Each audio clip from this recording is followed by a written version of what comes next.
You spend 3 years building a future with someone, only to find the entire foundation was made of glass. You arrive at the plaza for your anniversary with a promise ring in your pocket, fully expecting a milestone.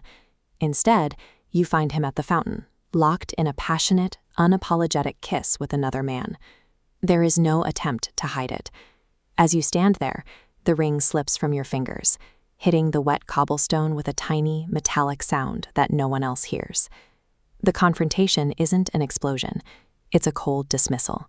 He doesn't offer an apology or an explanation. He simply sighs, tells you that you weren't supposed to see it, and then calls you boring. In less than a minute, 3 years of loyalty are reduced to an inconvenience.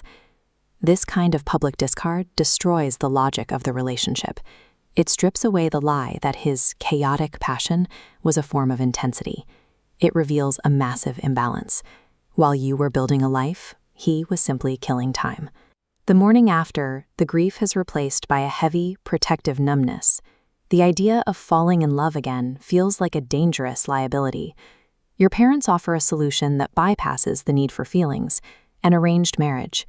The dossier on the table belongs to Damien Ashford, a high-status alpha CEO known for being cold, untouchable, and perfectly predictable. You accept the proposal immediately, without asking for a single romantic concession. The motivation isn't a desire for a new partner, but a desperate need for a contract. You are trading the risk of being hurt for the certainty of a quiet, stable existence. Choosing an emotionless contract isn't always a surrender. After your world is shattered by a public betrayal, prioritizing peace over passion becomes a highly rational mechanism for survival. Meeting Damien for the first time feels less like a date and more like a merger. The office is silent and intimidating, yet there's a strange relief in the lack of pretense. Damien's approach is clinical, but refreshing. He tells you he doesn't expect love, only honesty. He asks what you want from this arrangement, and when you say peace, he doesn't laugh. He simply promises to give you that. This chart helps illustrate the difference between these two worlds. In a toxic relationship, your emotional state is a series of constant, jagged peaks. You are perpetually waiting for the next canceled date or unexplained late night. When you enter a secure dynamic, the line levels out into a stable baseline. But to a nervous system that has spent years in survival mode, this lack of chaos initially feels unnatural. You find yourself waiting for a crisis that never arrives, mistaking a lack of drama for a lack of connection. Rewiring this perception takes time.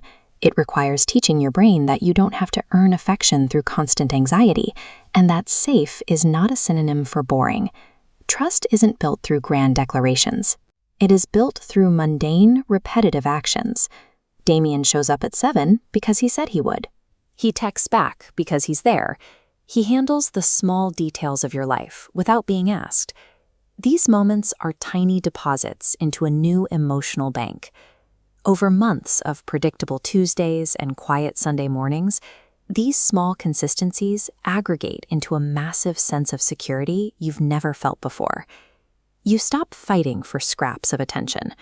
With the toxic ex, you were always in a deficit, begging for loyalty.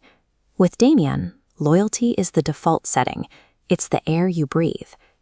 This shift becomes real in the small gestures. You shiver in the evening air, and instead of ignoring it, he drapes his coat over you. He asks for your consent before showing affection. These aren't just polite acts. They're the first signs that you are no longer just surviving. You are being cared for. You begin to realize that passion doesn't have to be loud or painful. Radical consistency is the only ground where a person can actually lower their guard long enough for real affection to grow. The peace is eventually tested. Your ex appears outside your home, using the same tired manipulation tactics he once used to control you. He claims he made a mistake and that he still loves you. He attempts to frame your marriage as settling, a desperate move by an omega who couldn't handle the intensity of a real relationship. He expects you to cry or to beg him to leave. But Damien steps outside. He doesn't yell or threaten. He simply stands beside you and places a hand on your waist. He tells the ex quietly and firmly that you are his husband. In the face of Damien's absolute, quiet dominance, The ex's drama looks pathetic. You look at the man you once loved and realize he has no power here. You don't need Damien to save you, you just needed to see the contrast. The ex isn't a threat anymore, he's just noise. This is the ultimate form of revenge. It's not about anger or getting even. It is the realization that the person who once destroyed you has become completely, coldly irrelevant. The path that began as a survival strategy eventually leads back to the altar. This time, the ceremony isn't about family expectations or legal dossiers. The atmosphere is one of quiet, unshakable certainty. Damien presents a new ring, and this time the words are different.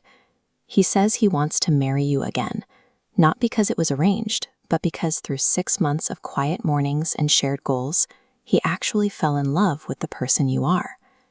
The shelter you built to survive the betrayal has quietly transformed into the place where you've decided to stay.